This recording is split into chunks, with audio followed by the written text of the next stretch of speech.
Hi hello வணக்கம், இது உங்கள் சிவி ஒன்று சொல்லாமல் எப்படி இருக்கீங்க? இப்போ பார்த்தீங்கன்னா லைவில் வந்துட்டு ஒரு சம்பவம் போது ஷாக்காக இருக்குது.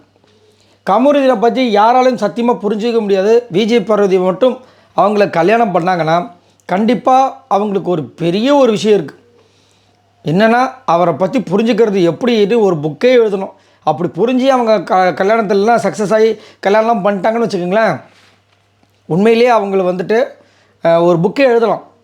யார் யார் எப்படி எப்படி புரிஞ்சுக்கலாம் அப்படின்ட்டு. அந்த அளவுக்கு கமருதீன் காலையில் எப்படி ஆரம்பித்தார் எல்லாம் உண்மையான பார்த்துட்டே வரேன். இப்போ வந்துட்டு அதை ரிஜிஸ்டர் பண்ணுற மாதிரி, அதாவது அந்த பேட் டச் அப்படின்ற விஷயம் உனக்கு எப்படி தோணுச்சு? பேட் டச்சுன்னு அர்த்தம் தெரியுமா? எனக்கு எவ்வளோ உனக்கு அன்பு இருந்துச்சுன்னா அது போது தோணிருக்குமா? இப்படிலாம் கேட்கும்போது, இல்லைடா நம்ம அப்போ தான் ஸ்டார்ட் பண்ண டைமு, அப்போ நம்ம ஜெயிலில் இருக்கும்போது எனக்கு ஒரு மாதிரி தோணுருச்சு. நீ அடுத்த நாள்லேருந்து என்கிட்ட பேசாத வேறு சொல்லிட்டேன். எனக்கு அது மாதிரி ஒரு மாதிரி டிப்ரெஷன் ஆகிடுச்சு.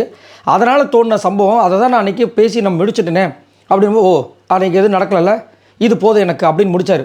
அதுக்கப்புறம் இப்போ என்ன பண்ணுறாரு, நான் இப்போ இதெல்லாம் ஏன் கிளாரிட்டி பண்ணுறது தெரியுமா அப்படின்போது, நான் என்ன நினச்சேன்னா, அரோரா சொன்னாங்கல்ல கேமரா முன்னாடி பதிவு பண்ணிவிட்டு அப்படின்னு, அதுக்காக நினச்சேன். ஆனால் என்ன சொல்கிறாரு கடைசியாக, நீ எனக்கு வேணும் என் லைஃப்க்கு, அதனால தான் இதெல்லாம் நான் பேசுகிறேன்றாரு.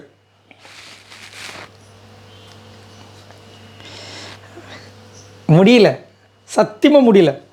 வேணும்னு அப்படின்னு ஒரு பொண்ணை நினச்சிட்டா, அந்த பொண்ணை பற்றி இப்போ வந்து இங்கே கன்ஃபர்மேஷன் வாங்கி திரும்பவும் அந்த பொண்ணு போய் சொல்லியிருக்கா இல்லையோ இல்லை ஏதோ ஒரு விஷயத்த அங்கே நிரூபிக்க வேண்டிய அவசியம் என்ன? இவருக்கு அந்த பொண்ணு லைஃப் வேணுமா? எனக்கு அந்த கிளாரிட்டி வேணும். அதுக்கு முன்னாடி எனக்கு பார்த்து சொல்கிறாரு, நீ ஒன்றும் ஐஸ்வர்யா ராய் கிடையாது, மண்டையன் ஆலயம் பாரு. இப்போ வந்து எனக்கு வெளியில் கேர்ள் ஃப்ரெண்ட்ஸ்லாம் இருக்காங்க, நான் வெளியே போய் சொன்னேன்னா எங்கள் வீட்டில் வந்து கல்யாணம் பண்ணி வச்சுருவாங்க, அப்படி ஒன்றும் இல்லாமலாம் நான் இங்கே இல்லை அப்படின்றாரு.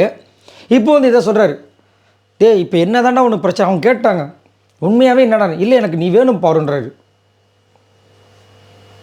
நம்ம இப்போ என்ன இதை நம்ம இப்படி சொல்லுங்க, யோசிச்சு பாருங்களேன். பாடா பட்டித்து எடுக்கிறாரு.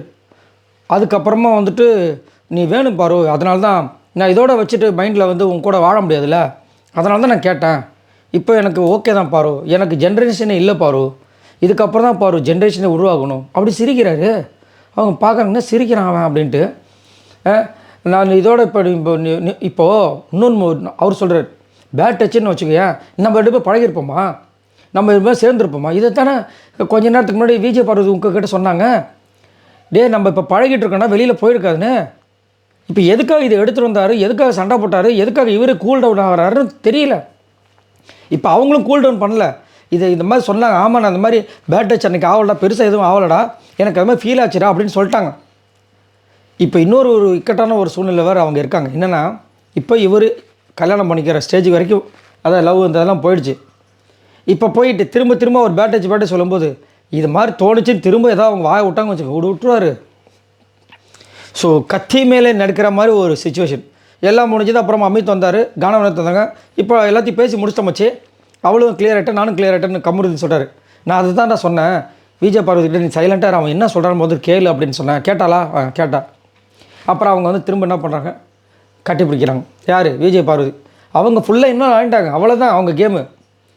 ஆனால் இவர் நல்லா வச்சு, அதாவது இந்த பொம்மலாட்டத்தில் அந்த அப்படி கயிறு ஆட்டும்போது ஆடுவாங்கள்ல, அந்த மாதிரி சூப்பராக போயிட்டுருக்கு, செம்மையாக போயிட்டுருக்கு. சரி, இதை பற்றி உங்களோட கருத்துக்களை சொல்லுங்கள். ஆனால் திரும்பவும் அவங்க சொல்லிட்டாங்க, எப்பா 200% சொல்கிறேன், உன் மேலே தப்பு இல்லைப்பா. நீ அன்றைக்கி வந்துட்டு அந்த ஜெயில் மேட்டு முடிஞ்சு நம்ம பேசுனதுக்கப்புறமா என் கூட பேசாத ஒரு வாட்டி கூட இந்த பாட்டில் கூட ஏதோ ஒன்று தூக்கி இது குடிக்கிற தண்ணி பாட்டில் போட்டுருப்பாங்க பாருங்க அந்த டைம். அதனால் எனக்கு அந்த மாதிரி தோணுச்சு, அதனால் சொல்லிட்டேன், உன் மேலே தப்பே கிடையாதுப்பா அப்படின்னு சொல்லி அவரும் வந்துட்டு ஓகே பாரு ஒன்றும் பிரச்சனை இல்லை, இதுக்கப்புறம் அம்மா வருவாங்க, அம்மா கிட்ட நம்ம பேசிப்போம், 2 பேரும் சேர்ந்து ஃபேஸ் பண்ணுவோமா. இதை காலையிலே அதை தான் சொல்லிச்சு அந்த பொண்ணு, சொல்லியிருந்தால் இவ்வளோ பெரிய பிரச்சனையே இல்லை. சரி, இதை பற்றி உங்களோட கருத்துக்களை சொல்லுங்கள். பாய் நண்பர்களே.